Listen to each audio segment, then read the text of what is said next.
Hey Deckers, Alone in the Dark is now available to buy on Steam, but for a massive £45, which is going to be off-putting for some, especially after seeing some of this footage. Now this game, for all intensive purposes, should be running at a solid 60 plus frames per second, even on the Steam Deck. However, it seems to be plagued with performance issues. On the deck, I managed to run this without any of the chromatic or depth of field or motion blur as normal, and you can turn HDR on as well on the OLED. But we don't need FSR. I can turn VSync off with no frame rate limit and run pretty much high settings very happily, except for the random dips that just seem to occur for no reason. Now, looking at some of the other reviews, this seems to be an issue across all systems and not Steam Deck specific, but you'll see here as I come in here, we suddenly drop from 60 frames per second down into the 40s in a small amount of combat, and it doesn't behave quite as we expect. In cutscenes, again, we'll bounce around between 50, 60 plus frames per second, and then suddenly it will just plummet down into even the 30s on occasion. So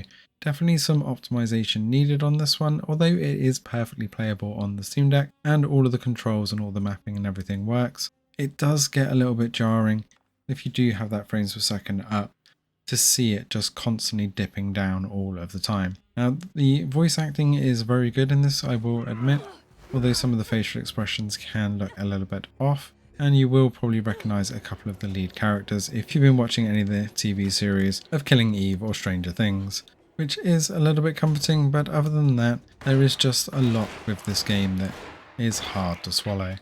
Those performance issues you can see here, I'm even down into the 30 frames per second in an area that I wasn't in that long ago, that I was getting 40 or 50 plus as well. So I don't know if this is something to do with the monsters that come out and some of the dramatic effects that it tries to place in these areas that really tanks the performance, but it really is just off-putting.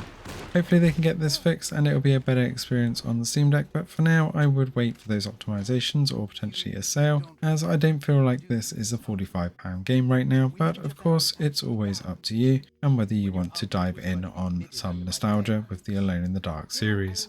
Let us know in the comments below if you're going to be picking this one up or whether you're going to be waiting for a sale. Thanks for watching and see you in the next one.